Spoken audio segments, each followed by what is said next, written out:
Obrigado, Serginho. Agora deu. Tá me vendo? Tá me ouvindo?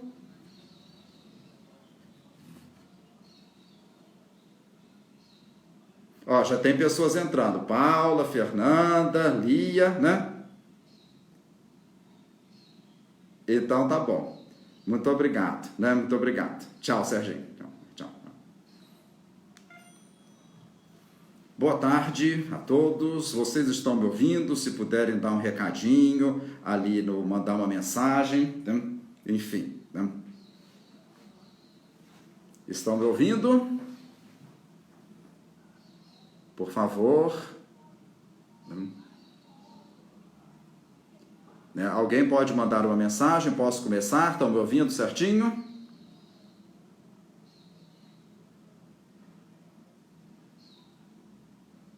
Minha gente, por favor, né? Podemos começar? Alguém pode se comunicar aqui comigo para dizer? Eu estou vendo coraçõezinhos, né? Estou vendo que entram pessoas, mas, né?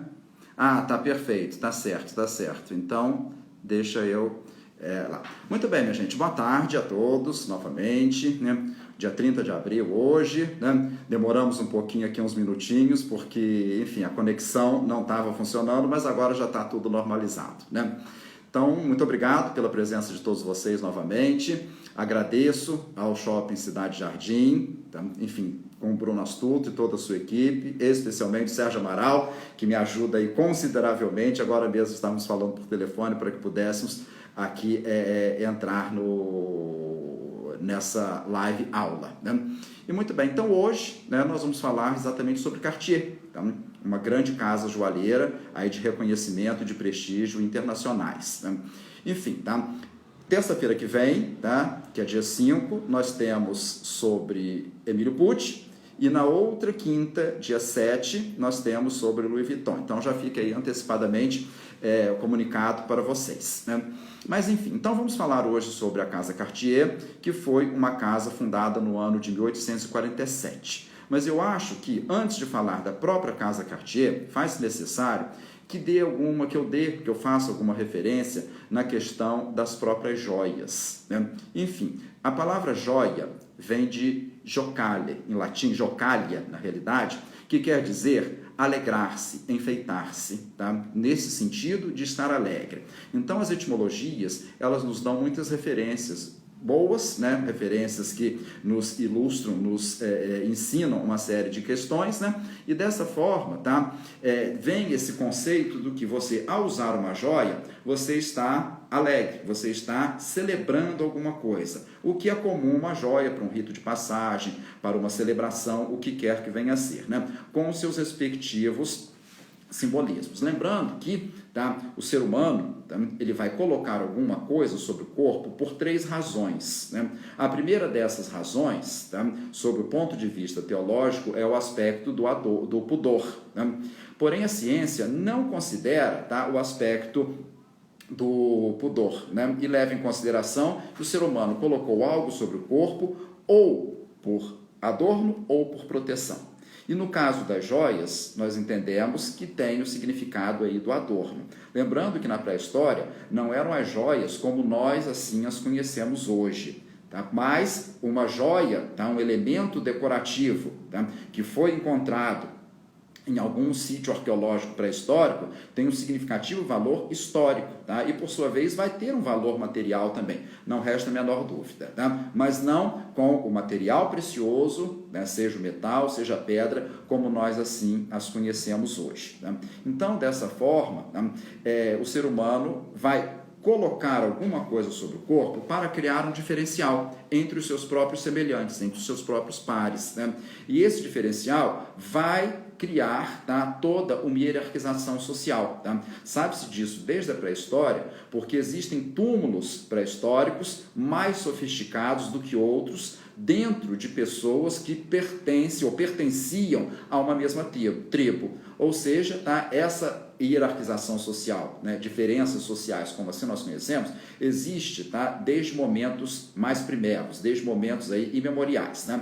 E o adornar-se é uma forma de você enfim, tá? Se identificar como pertencente a um grupo, uma vez que se estabelece que o mesmo tipo de adorno é código de pertencimento, enfim, você se identifica, você se reconhece com os seus respectivos pares, né? E assim, né, a história vai sendo construída. Mas enfeitavam-se normalmente com conchas, né, furadinhas, colocando a fieira, colocando em volta do próprio pescoço. Acredita-se que a primeira joia tenha sido até uma joia que fosse um colar, porque para um anel você precisa de um diâmetro específico, para a pulseira também. O colar, não, ele pode ser pequeno, ele pode ser médio, ele pode ser longo. Você colocou sobre o pescoço e ele firma aí no seu corpo, sem maiores problemas, tá? Enfim, então acredita-se, não tem como comprovar, que teria sido um colar, né? Feito com materiais, né, biológicos, né? Podiam ser flores, podiam ser conchas, né? Mas também, tá? Vai começar a aparecer pepitas de metais e pedras, né?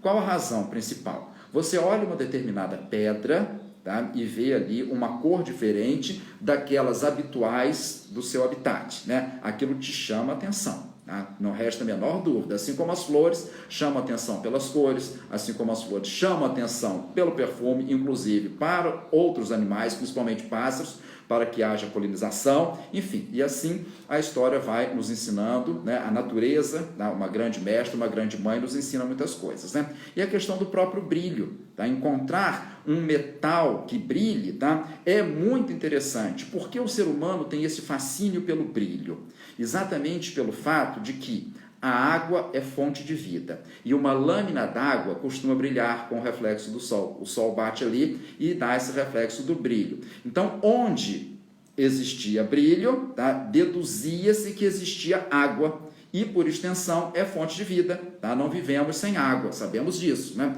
E, consequentemente, o brilho desperta um fascínio, ou melhor, despertou e ainda desperta um fascínio até hoje, né? É um inconsciente do ser humano pelo fato do brilho de uma lâmina d'água. Então, ele vai encontrar cores diferenciadas nas pedras, ele vai encontrar um brilho nos metais, especialmente o ouro e especialmente a prata. Agora, o ouro vai brilhar de uma maneira diferente, porque o ouro não oxida. O ouro ele não vai empretejar como a prata. E o brilho amarelo, tá, está associado a calor, à luz, né, ao próprio sol, sobrevivência, fonte aí de energia, fonte de calor, né? Enfim, então, o fascínio pelo metal que brilha e o fascínio pelas pedras aí de cores, né? E, consequentemente, né, todo o processo da história da joalheria vai sendo construído, lembrando que a própria lapidação só vai ser desenvolvida, tá, no período do Renascimento, aproximadamente uns 500 anos atrás. Anteriormente fazia-se somente o polimento, prendia-se em cabochon, mas enfim, tá? E assim as coisas todas vão acontecendo. E caímos no século XIX, tá? Este século que com certeza podemos afirmar que foi o século do grande luxo. O dinheiro advindo da Revolução Industrial fez surgir uma nova burguesia e uma sofisticação da própria aristocracia e da própria monarquia, as casas monárquicas. E esse processo de Revolução Industrial começa na Inglaterra e a França vai ter esse paralelo junto com a Inglaterra, que por sua vez os Estados Unidos também vão ter uma Revolução Industrial acompanhando a Revolução Industrial advinda de Inglaterra e França na Europa, né? Enfim, então, esse dinheiro da Revolução Industrial, que não foi pouco, trouxe aí posturas, comportamentos, né, diferentes relacionados a essa questão do próprio luxo. Tá? E, consequentemente, tá, o que acontece? Tá? Vão surgir inúmeras casas de diversas áreas da produção material. Casas joalheiras, onde eu quero chegar, mas casas, tá, de louça, casas de prataria, casas, né, de costura e assim por diante, para atender este novo dinheiro desta nova burguesia. Tá? E com isso, tá, quantas casas dentro do universo do luxo, uma vez que há na França um comitê que rege o luxo, chamado Comitê Colbert, lembrando que Colbert foi o ministro das Finanças de Luís XIV, então esse comitê é em homenagem ao próprio Colbert, Jean-Baptiste Colbert, que por sua vez, né, freava um pouco as vontades do rei e, ao mesmo tempo, né, soltava as rédeas para o próprio rei. Tá?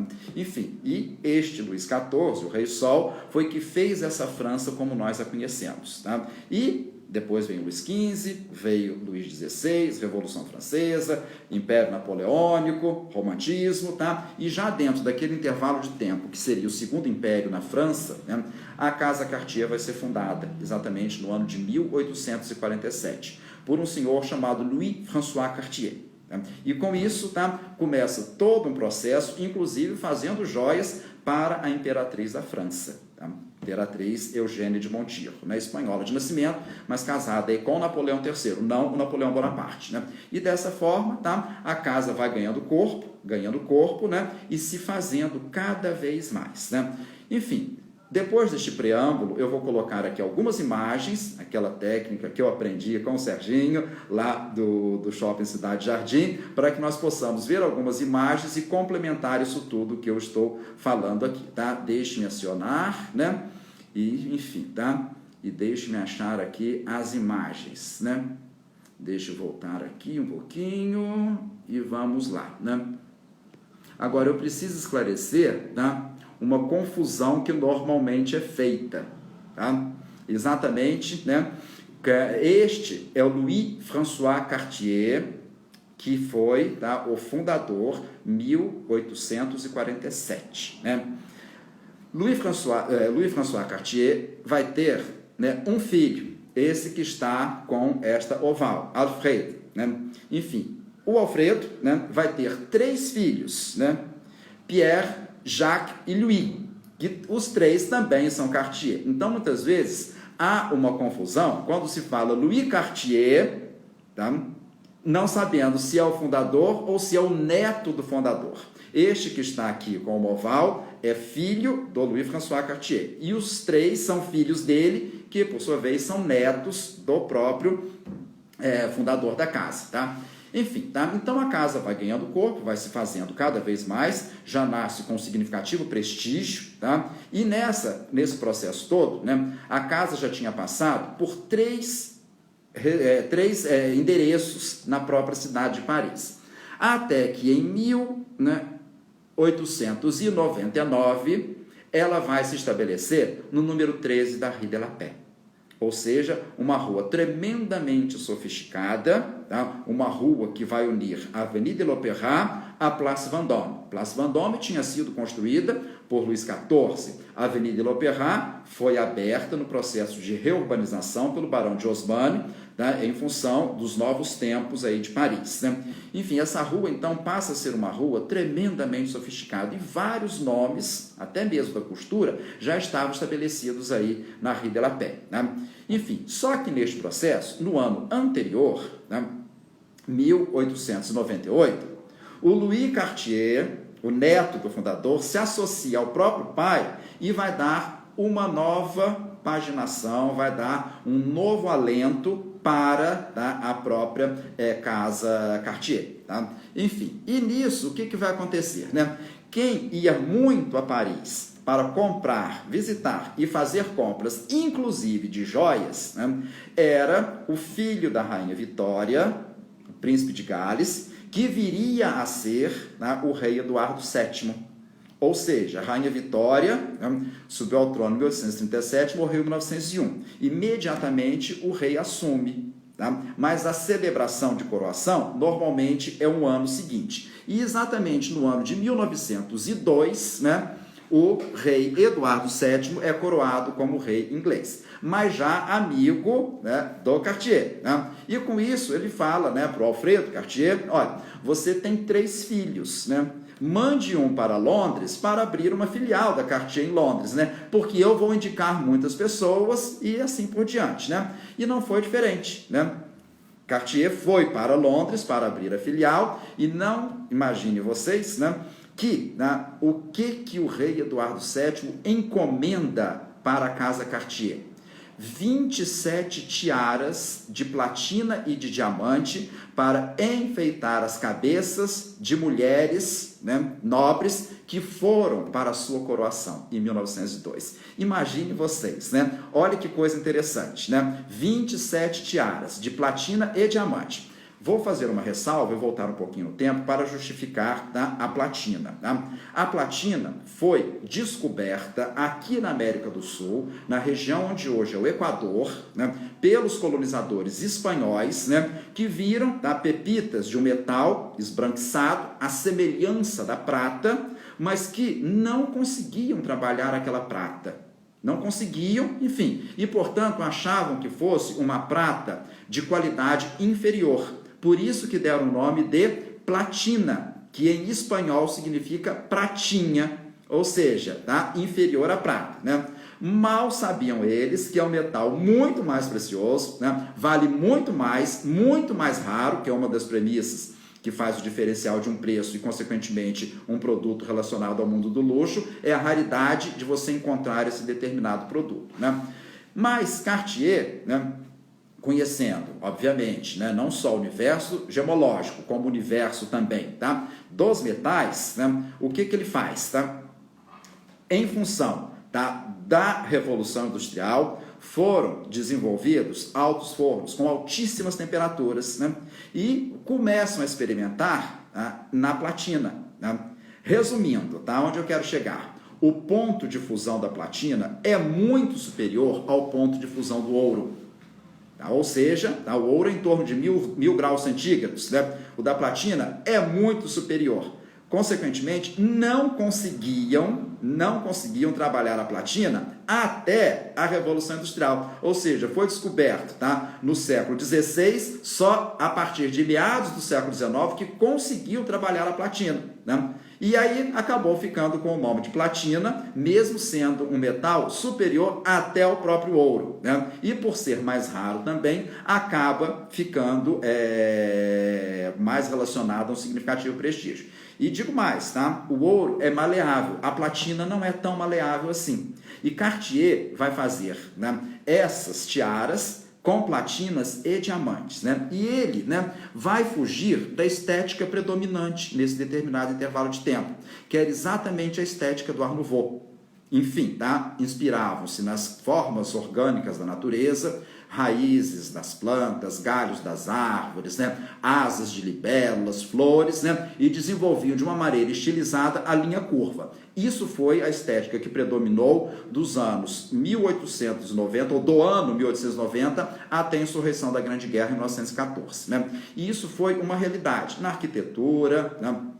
Em objetos geral, movelaria e também na joalheria. E grandes outros nomes da joalheria optaram por esse padrão estético. Cartier resolveu não fazer esse determinado padrão para não ficar, né, no mesmo que os outros faziam. E o que ele vai fazer? Tá? Já o Louis, o neto, né? Ele vai se inspirar, ele obviamente, né, mas os ourives, né? Enfim, as pessoas que trabalhavam executando as joias e o que hoje chamaríamos aí de designer, né? Enfim, então, dessa maneira, né, ele vai se inspirar nas joias da coroa francesa, do período do Barroco e do período do Rococó, e vai desenvolver o estilo guirlanda, que é exatamente esse que mostra aqui na tela para vocês. Então, né, a tiara que já estava acontecendo, né, enfim, tá, vai ficar mais em voga ainda. Então, só para a coroação do rei foram 27 dessas tiaras. Né? Imagine, né, a preciosidade e a beleza, né, disso, com uma superlapidação, com um polimento incrível da pedra, né, e o brilho do metal precioso e da pedra preciosa. Né? E dessa forma, tá, as tiaras estiveram muito em voga. A tiara seria uma semicoroa, não contorna a cabeça todo, mas normalmente aqui na altura da testa. Tá? E uma outra coisa, né, que estava acontecendo naquele período da Belle Époque, eram as tiaras com a aigrette. Aigrette, se nós fôssemos traduzir ao pé da letra, seria um chumaço, tá? Aigrette, tá? Que em francês é aquele chumacinho de pena que o pavão tem no alto da cabeça, tá? O nome que se dá aquilo no pavão é a aigrette, né? O nome correto para este detalhe em português seria o penacho.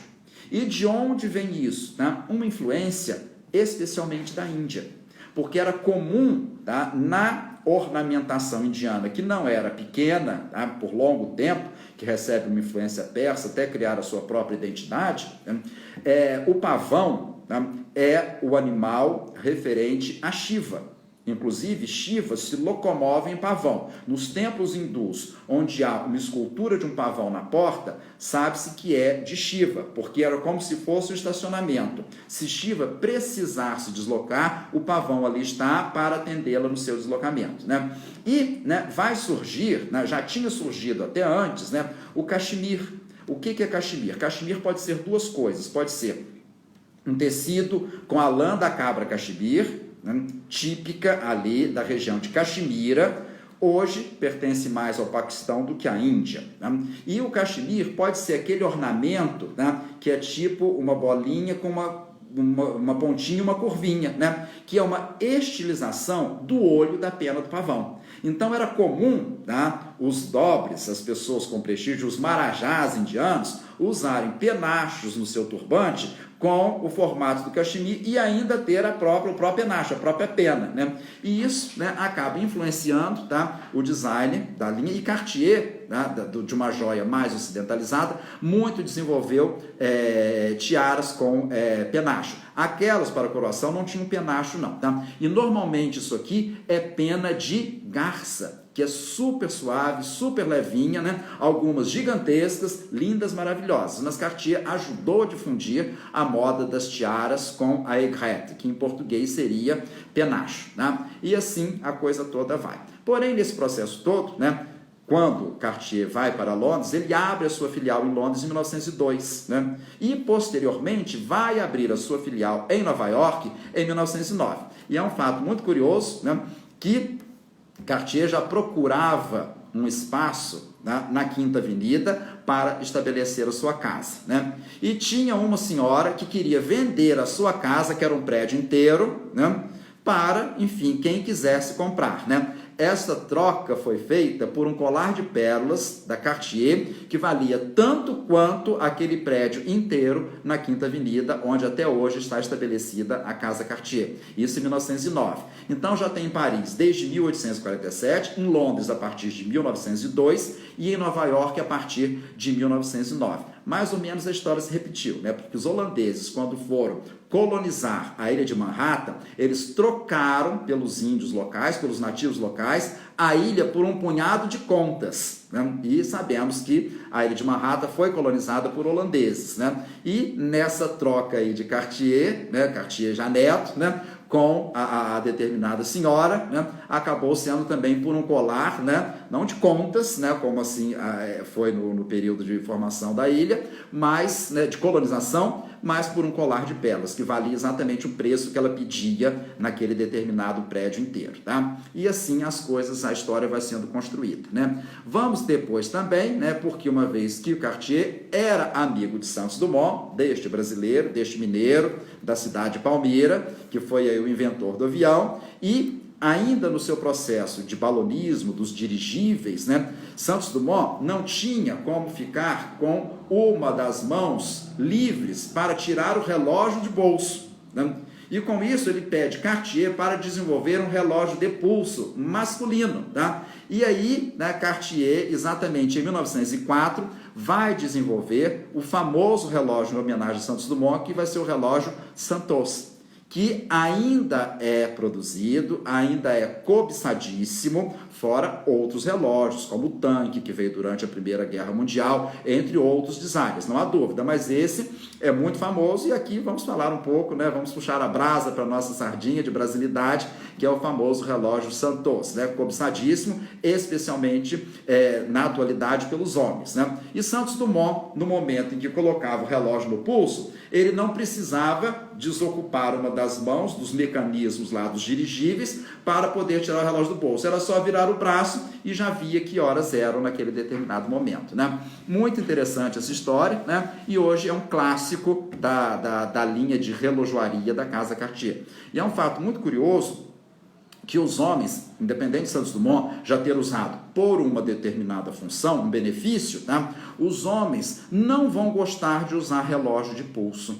Isso é uma história muito curiosa. Por quê? Porque o relógio de pulso ficava associado com o ornamento feminino, que era a pulseira.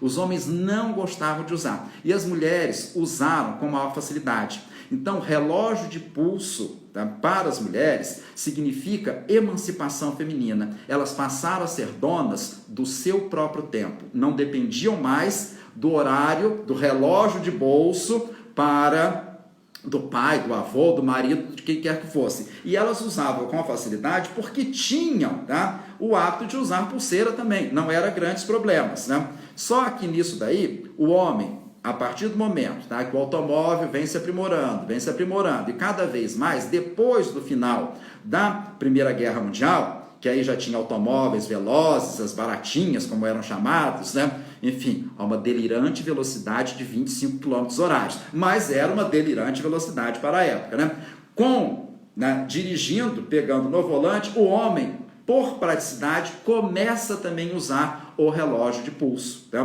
Porque inicialmente ficava semelhante, tá, a uma pulseira e ele não gostava, né? Mas o caso de Santos Dumont foi especialmente por causa do balonismo, tá? E assim a coisa vai acontecendo, né? E aí, meus caros, né, Louis Cartier queria se casar com esta senhora chamada Jeanne Toussaint, que é importantíssima para a história da própria Cartier, né? E com isso, tá, Jeanne Toussaint era uma pessoa, assim como é denominada, peguei até uma referência dela na própria internet, né? Aqui no caso em francês, que dizia que ela era uma demi-mondaine, mas tinha essa sensibilidade para as joias e, consequentemente, né, era amiga de Chanel e tinha Louis Cartier como amante, tá? E ele queria se casar com ela. Mas os dois outros irmãos não deixaram, pelo fato de que, tá, poderia desqualificar, né, a questão da alta joalheria da casa Cartier, né? Ele topou não casar desde que eles se concordassem que ela seria amante dele, ele se casando. Ele se casou com a filha, tá, do embaixador dos Estados Unidos na França, tá? Enfim, tá, dentro da questão de uma socialização, de uma sociedade exigida aí nesse determinado período. E ela continuou sendo amante. E essa mulher vai ser altamente representativa para a história da Cartier, que ela vai desenhar, tá, as joias por décadas na casa Cartier, tá? Enfim, tá? E Jeanne Toussaint já tinha o apelido de Pantera, tá? E depois, né, que já tinha uma joia com o animal Pantera, ela vai revitalizar isso e vai ser uma das identidades da casa Cartier, a Pantera, tá? Então aqui Jeanne Toussaint,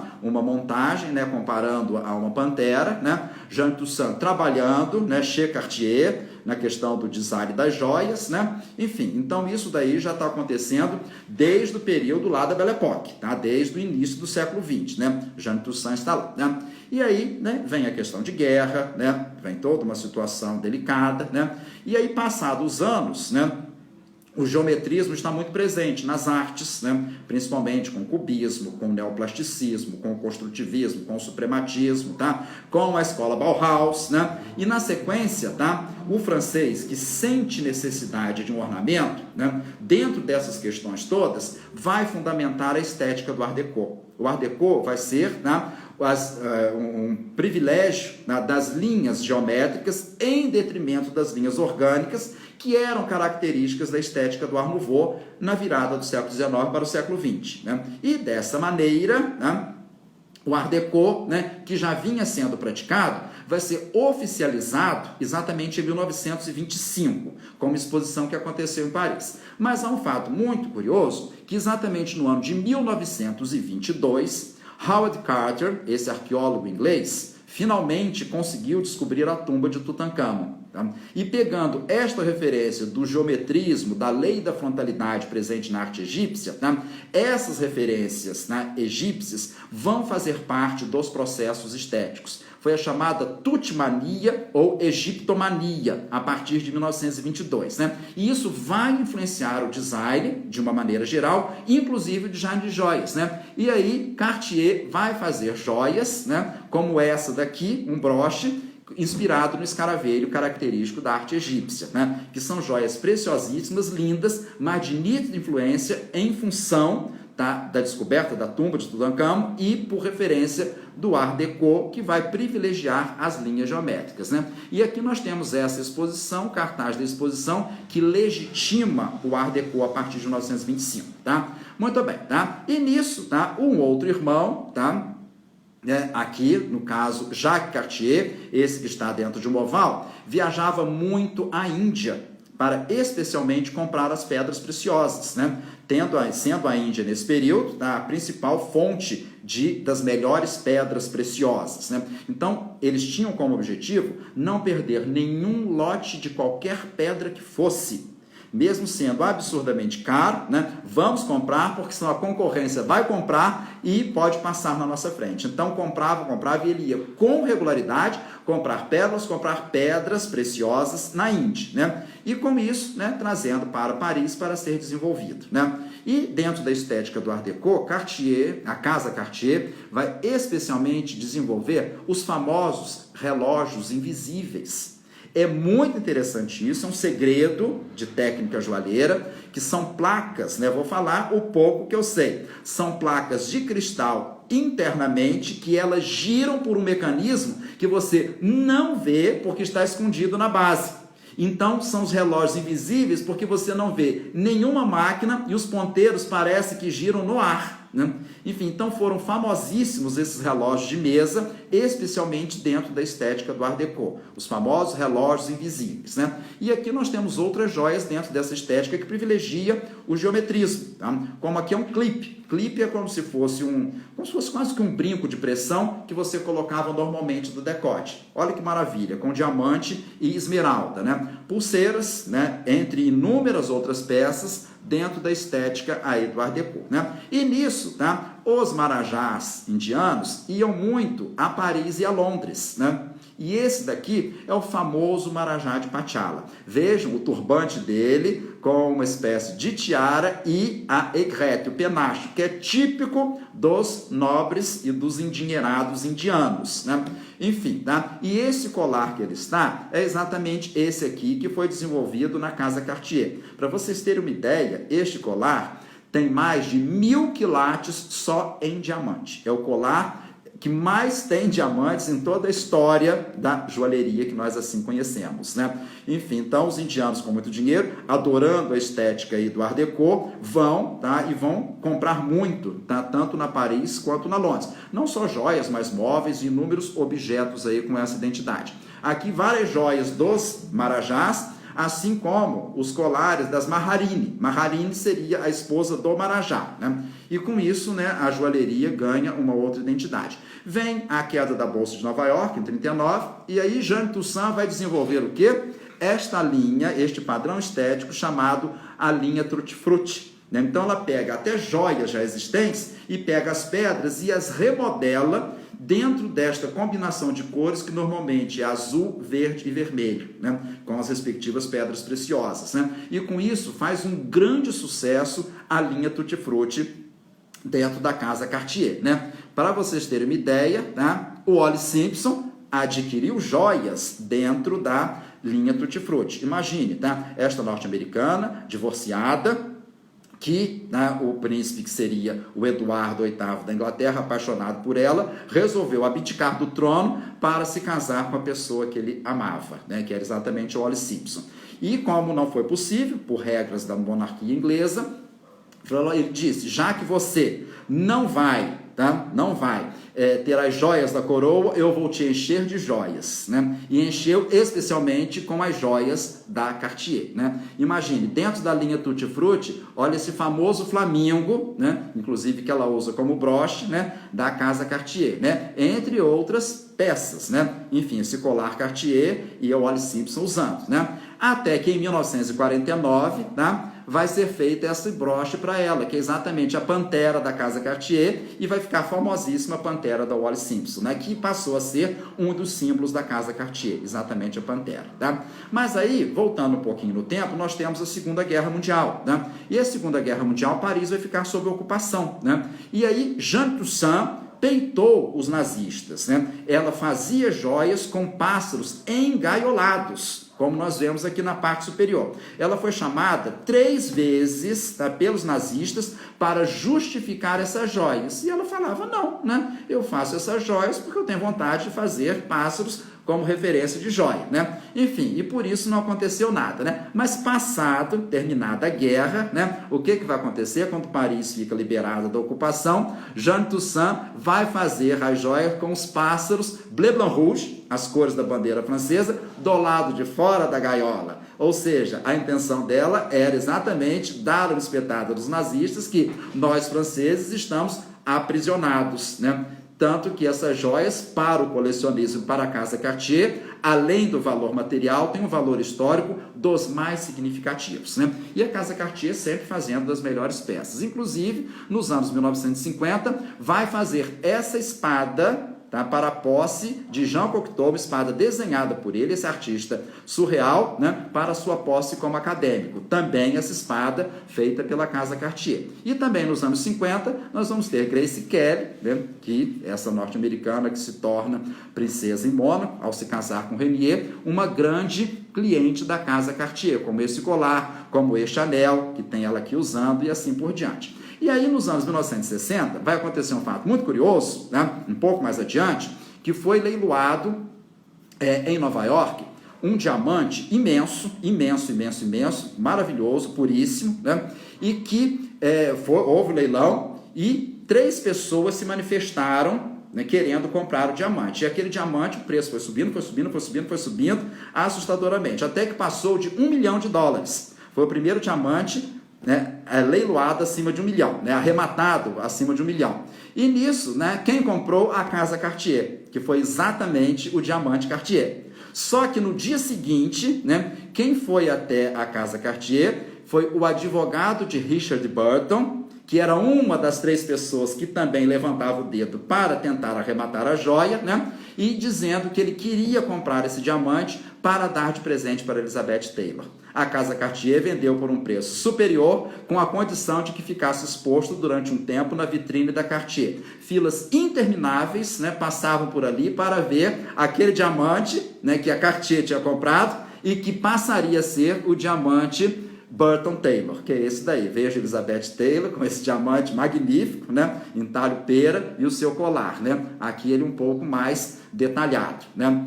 Famosíssimo, né? Enfim, depois, quando Elizabeth Taylor acabou se separando, né, esse diamante, ao ser leiloado novamente, valia 3 vezes mais pelo fato de ter pertencido a uma grande referência aí do cinema internacional, né? E também nos anos 1950, tá? Enfim, para ser mais preciso, nos anos 1960, né, nós vamos ter essa atriz aqui, mexicana, Maria Félix, que era uma mulher muito intensa mesmo, tá? E ela era uma atriz de cinema, fazia filmes maravilhosos. O apelido dela era Dona, tá? Porque ela fez um filme chamado Dona Bárbara, né? E aí ficou o apelido Dona, né?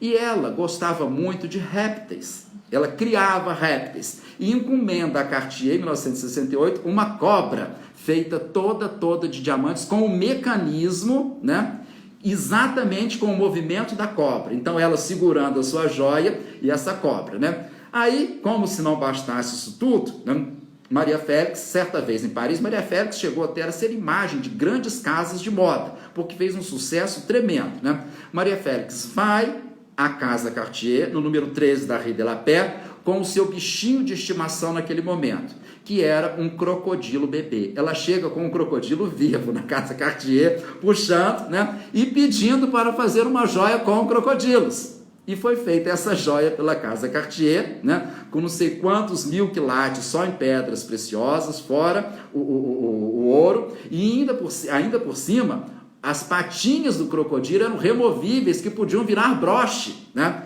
Enfim, muito interessante, um mecanismo incrível. E vejam Maria Félix com o seu colar de crocodilos, né, com as pulseiras imensas, uma quantidade, ou seja, foi uma mulher muito intensa, não resta dúvida, e especialmente usando as joias da Cartier, né? Quando chegam os anos 1970, a 4ª geração da Cartier começa a sumir. E para atualizar aos tempos, em função de moda jovem, movimento hippie, eles vão criar, né, aquela publicidade, aquela campanha, aquela linha que chamou Must de Cartier, ou seja, né, produtos com requinte da Cartier, sem dúvida alguma, mas que não necessariamente só as joias. Então faziam carteiras, faziam óculos, isqueiros, né, e ficou um sucesso tremendo. Perfumes começam a fazer também e assim sucessivamente. Vão fazer o anel Trinity, com 3 cores de ouro, né, ouro branco, ouro amarelo e ouro rosé, né? Vão fazer essa pulseira, que era uma simbologia do próprio cinto de castidade, como na Idade Média o homem ia para a guerra, fechava sua mulher no seu cinto de castidade. Agora essa pulseira, né, você fecha com uma chave de fenda e o homem leva a chave de fenda. A mulher não pode tirar a pulseira. Então a pulseira tem uma espécie de parafuso, obviamente com um design super bonito, né? E aí fechou como simbologia da própria relação afetiva entre o homem e a mulher, né? Também cobiçadíssima, né? E em 1984 resolveram fazer, né, criar a Fundação Cartier para a Arte Contemporânea. E assim o projeto começou e foi lançada em 1994, com um projeto arquitetônico de Jean Nouvel, lá em Paris mesmo, né? Enfim, então, tem hoje a Fundação Cartier para a Arte Contemporânea e, consequentemente, abriga uma série de coisas, inclusive acervo da própria Cartier, né? E, desta maneira, né, o que acontece? Tá? Em 2009, para comemorar os 165 anos da Casa Cartier, foi feito este filme chamado L'Odyssée. Tá? Ou seja, vejam esse filme depois aí no YouTube ou no próprio site da Casa Cartier, porque é muito lindo, tá? Foi uma homenagem aos 4 países do BRIC, naquela época. Ainda não era BRICS, a África do Sul ainda não tinha entrado, tá? Então B de Brasil, né? R de Rússia, I de Índia e C de China, que era o BRIC, né? E aí é uma historinha, eles levaram aproximadamente 2 anos para fazer essa animação. Uma pantera sai da Place Vendôme, né? Ela chega no Grand Palais, ela dá um pulo pelo vidro do Grand Palais e ela cai em São Petersburgo. Aquela cidade branca de neve, linda, maravilhosa. Depois, quando ela passa por ali, ela dá um outro salto, cai nas muralhas da China, né? Uma referência à Rússia, uma referência à China, né? E depois ela dá um outro salto e cai naquele mundo imaginário das questões indianas, né? Com pavões maravilhosos, elefantes, né? Obviamente feitos com joia, né? E depois ela dá um outro salto e ela volta para a Place Vendôme, né? Quando ela encontra, tá? Ela vê, olha para o alto e vê o 14 bis de Santos Dumont voando na Paris, como de fato aconteceu na história, né? Ou seja, faz homenagem aos 4 países pertencentes ao BRIC até então, em 2009. Esse vídeo é lindo, por favor assistam, porque vocês não vão se arrepender, porque é de fato magnífico, magnífico, magnífico. Uma poética, sem dúvida alguma, uma homenagem da Casa Cartier e uma sensibilidade a toda a prova. Depois a pantera volta, e ela volta para, né, que é pertinho ali, a Rue de la Paix, na Place Vendôme, ela volta para a Casa Cartier. Aí tem uma mulher muito bonita, né, que passa a mão na pantera e aí vê-se um anel da Cartier e fala assim, Cartier, né? É muito lindo esse filme, assistam porque será muito interessante que vocês observem, né, e vejam, né? E aqui, né, nós temos uma exposição que foi feita em 2013 em Paris, fora as outras exposições para homenagear, tá, os diversos aniversários da Casa Cartier, tanto em Paris, quanto em Londres, quanto em Nova York. E essa daqui no Grand Palais foi essa exposição no ano de 2013, né? Muito bem, tá? A Casa Cartier está aí até hoje, com a sua loja no Shopping Cidade Jardim, onde vocês podem observar toda essa beleza das joias, né? E aí eu deixo aqui, tá, como última imagem, para a gente chegar aqui a algumas perguntas, né? Uma lembrancinha da Cartier, tá, para vocês. Uma lembrancinha magética, né? Um anel de diamante da Cartier na famosinha caixinha, na famosíssima caixa de cor vinho, né, que é a cor símbolo da Casa Cartier, junto com o dourado, né? Enfim, meus caros, muitíssimo obrigado, né? E vamos ver se tem alguma pergunta no nosso pouco tempo, porque eu falei muito, exatamente muito, né? Mas muito obrigado e deixa eu voltar aqui, né? E ver se chegou alguma pergunta na caixinha, né?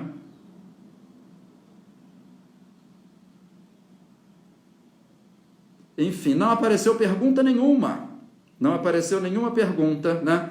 Enfim, né? Alguém quer perguntar alguma coisa dos que participaram aqui nesse momento? Enfim, para mim não está rodando aqui, parou, rodou, vendo as pessoas aqui entrar, apesar de ter dado um número grande aqui, né? E parece que chegaram algumas perguntas, né? Deixe-me ver, né? Taline, né? Professor, quais são as principais mulheres referência da década de 60 e 70, né? Enfim, tá? Bem, né? Depende do ponto de vista. Inúmeras pessoas foram significativas na moda, né? Para a Casa Cartier, exatamente Elizabeth Taylor e Maria Félix, né? Não resta dúvida, tanto que eu não deixei de falar delas aqui, tá? Mas inúmeras outras mulheres para outras áreas foram significativas também, né? Deixe-me ver uma outra pergunta, né? Enfim. Você explicou, com muita leveza, não é nem uma pergunta, é um elogio, muito obrigado, né?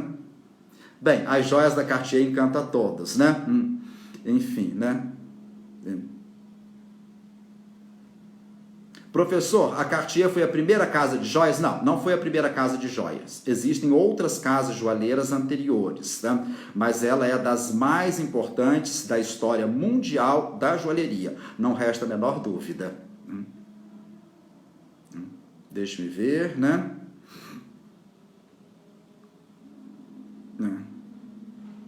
Bem, quantos anos tem a Cartier? Bem, em 1847, né? Em 2017, ela fez 170 anos. Então, esse ano está fazendo 173 anos, né? A Casa Cartier, né? Ninguém faz perguntas porque ficamos hipnotizados com a sua aula, João. Você, muito obrigado, carinho aí da parte de vocês, né? Deixe-me ver, né? Professor, poderias repetir o nome do vídeo da Cartier? L'Odyssée. Em português seria A Odisseia. Né? L''O''D''Y''S''E'' acento agudo no primeiro I. L'Odyssée de Cartier. Não deixe de assistir, é magnífico, é um prazer estético visualizar esse vídeo. Enfim, né? Deixa-me ver se tem mais alguma, né? Alguém perguntou? Ué, eu cliquei e não entrou, né? E o relógio tanque, agora entrou, né? O relógio tanque foi outro relógio que foi desenvolvido pela Casa Cartier durante os anos de Primeira Guerra, a pulseira do relógio inspirada exatamente, né, naquela corrente dos tanques de guerra, que foi um super sucesso também. Então, tanque e Santos talvez sejam os relógios mais emblemáticos aí da Casa Cartier. Enfim, né?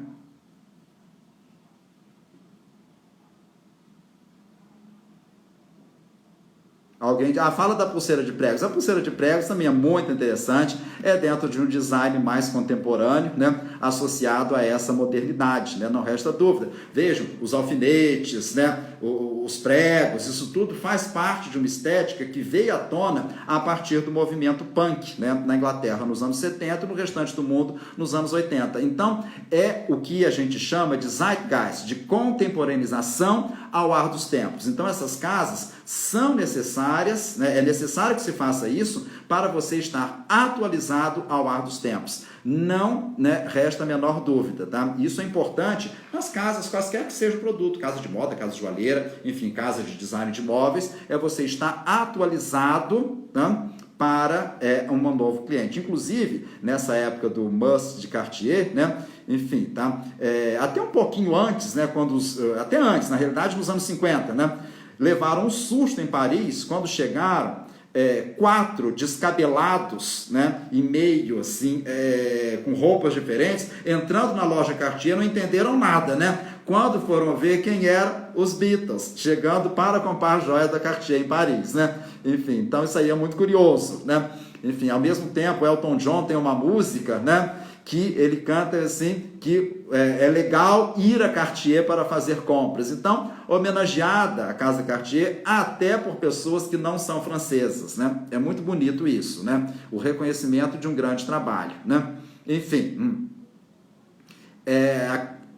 a Cartier continua com a direção da família? Não mais, tá? Enfim, a quarta geração, que entrou ali depois dos anos 1960, posteriormente vendeu para grupos empresariais, né? E não mais está com a própria família, né?